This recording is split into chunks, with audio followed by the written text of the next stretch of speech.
Hi guys, and welcome back to Birds of Cebu, a channel dedicated to aviculture, avian behaviorism, and avian companionship. I'm John, this is Alpha, and this is Omega.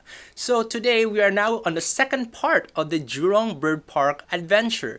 The thing is, I had to divide it into three parts because the videos were quite long, and for this part, this is something special to me because it covers on a very specific group of birds, parrots. There's a whole section in Jurong Bird Park which is all about Psittaciformes, parrots, and it's called the Parrot Paradise.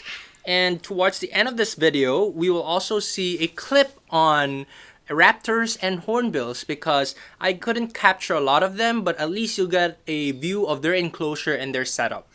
And if you still subscribe to this channel, you will also see the third part, which is my favorite of all the three parts, which covers on the waterfall aviary, the largest part of Jurong Bird Park.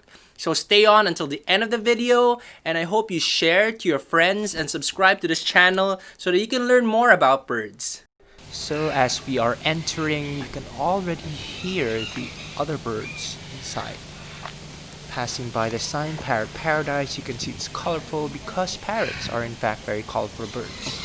Among the things that Jurong Bird Park is extremely proud of are the captive breeding program for the rare blue macaws such as the Spix Macaw. This is important to help repopulate the wild population. Here you can also find another rare bird, the Queen of Bavaria or the golden conure. I love this bird because it's very cuddly, very social, but if you do not know how to take care of them, they can tend to pluck. And it's not uncommon for owners to have Queen of Bavarias or golden conures plucking. Here you can pass by the hyacinth macaw enclosure. Now just take a look at that size of the cage. I love this enclosure because it's really huge, got lots of space to fly around, and this is important for macaws because they have huge wings and they really are good flyers.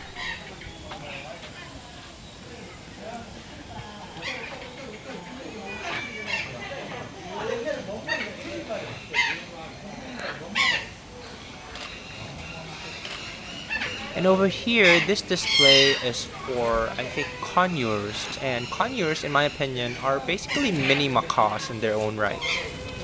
While passing by around, you can notice that it's really loud. And this is something natural for parrots. Parrots are generally loud birds. So if you can't stand the sound, I don't recommend keeping parrots as pets.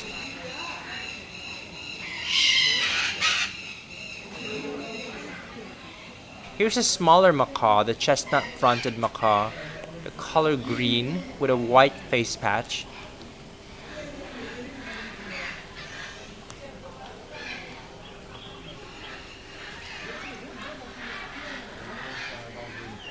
This one here is a red-bellied macaw, another one species from the smaller group of macaws. There's a very beautiful yellow face patch. If you look at the perches inside, they've got these ropes, and I think it's natural for macaws to swing on them. They love swinging. My own macaw loves to swing. We just passed by some kites, and I think those are it's a blue-headed parrot. Now, another thing that you should also take note of with the cages of these birds, you have to use really strong material because parrots in general have very strong beaks and can gnaw off the screen, especially if you're using weak material. Now we're passing by a favorite bird of mine, the scarlet macaw, and I'm looking at some Cyanoptera subspecies. There are two subspecies of scarlet macaw, and you can tell by the yellow, the other subspecies don't have a thick yellow as this subspecies, the Cyanoptera. I one day want to have a scarlet macaw as part of my flock, but I'm not gonna add one until I'm 100% sure I can give that love and care the same level that I do with my blue and gold macaw. And this one here, I think this is the green-winged macaw. It's actually larger than the scarlet macaw. They're intelligent birds. Well, macaws in general are really intelligent. The green-winged macaw gets its name from the obviously green part of its wing. It looks similar to a scarlet macaw but without the yellow color. I love how the aviaries are just really properly placed together. This, I think, is the red-fronted macaw.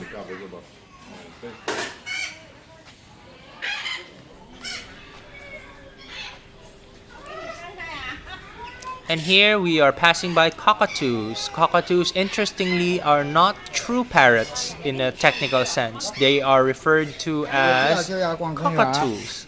Cockatoos are not considered true parrots in a technical sense because in their classification, they're referred to as citizens that belong to the Cockatoidae family.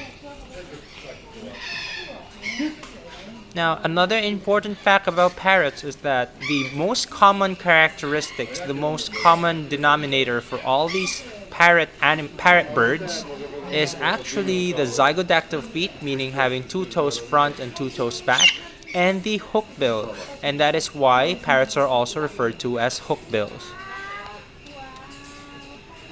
I love cockatoos because they have such a character. I've never seen a boring cockatoo unless they're cramped up in a really small cage. And now here is not a very common sight for bird keepers because there's not a lot of these in the Philippines, are the black cockatoos, which are sometimes the yellow-tailed cockatoos or the red-tailed cockatoos, which are native to Australia.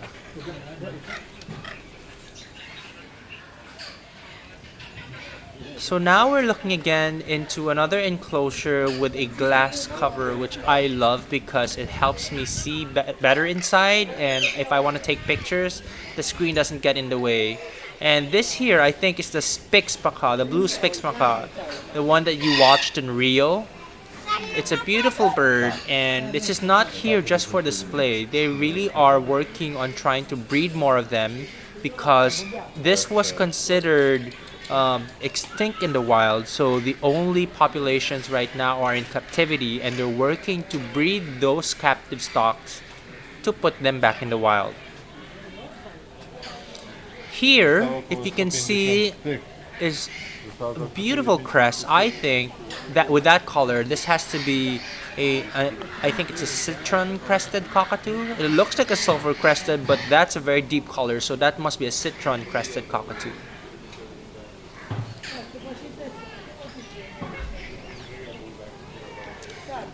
I love also how they don't just leave the ground bare. There's a lot of plants on the floor. And of course, these are plants that are safe for the birds. Now we're looking at the Amazons. And like I said before in a previous video, Amazons are great mimics. They don't just follow phrases, they can follow entire songs or chorus lines. Generally, Amazons are green in color.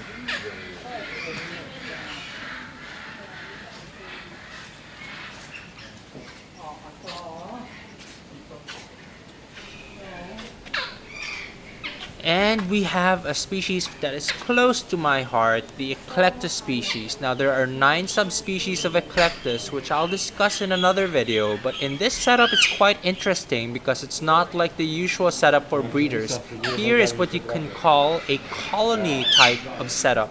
So colony breeding involves putting different pairs in just one cage in the hopes that these couples will actually interbreed with each other, which is quite common for Eclectus parrots in the wild. What is important is that these Eclectus parrots must be of the same subspecies to prevent hybridization. Eclectus parrots are very interesting because the male and female are visually different from each other. And now we have the African gray parrot. Now from what I know, there are 2 distinct subspecies of African gray parrot, the Congo subspecies and the Timne subspecies. They're beautiful birds, but not just because of the distinct contrast of the tail and their body feathers, but because African grays are also very intelligent. There was an African gray named Alex that was able to answer very complex questions and also answer questions that involve self-identity.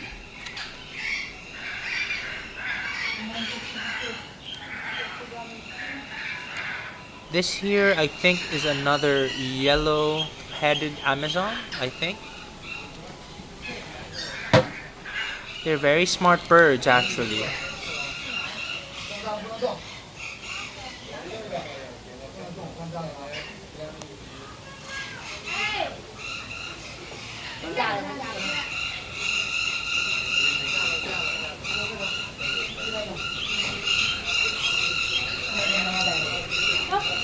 And I'm looking back here again at the Hyacinth Macaw enclosure. I love this enclosure. It's just huge and beautiful. I wish I could have an aviary just like this.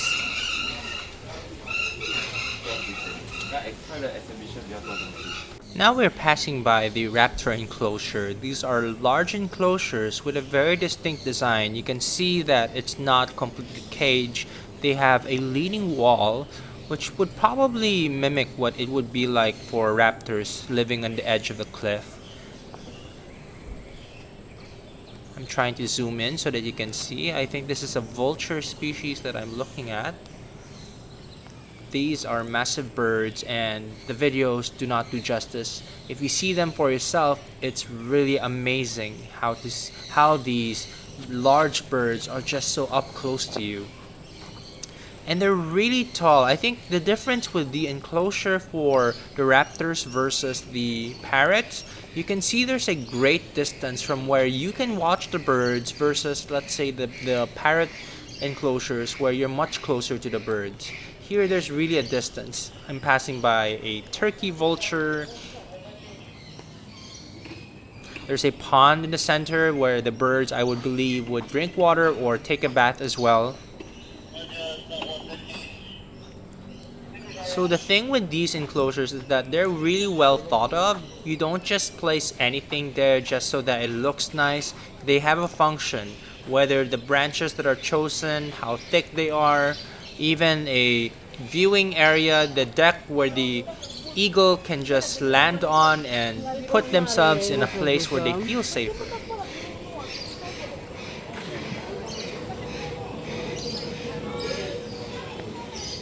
And this part, we are looking at the enclosures for the hornbills, and you can see it's noticeably different from the eagles, even if they come almost the same in sizes.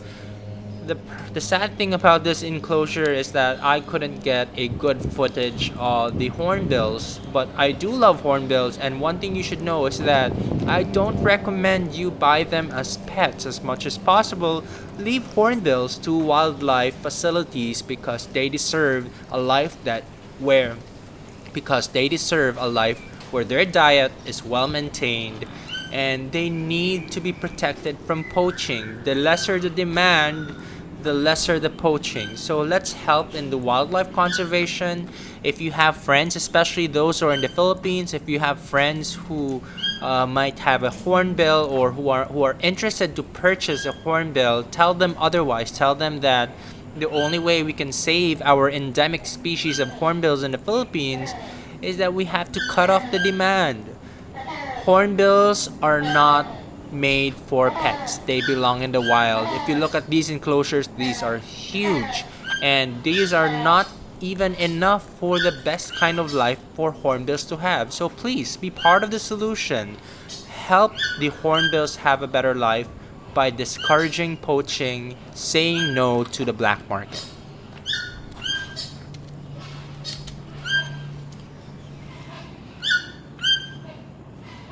And that's it for the second part of Jurong Bird Park Adventures. And we are down to one more episode. Please do subscribe because I'll be uploading that video very soon. And hit that notification button so that you'll be notified if we have the video for the waterfall aviary quite soon. See you again next time in another episode of Birds of Cebu.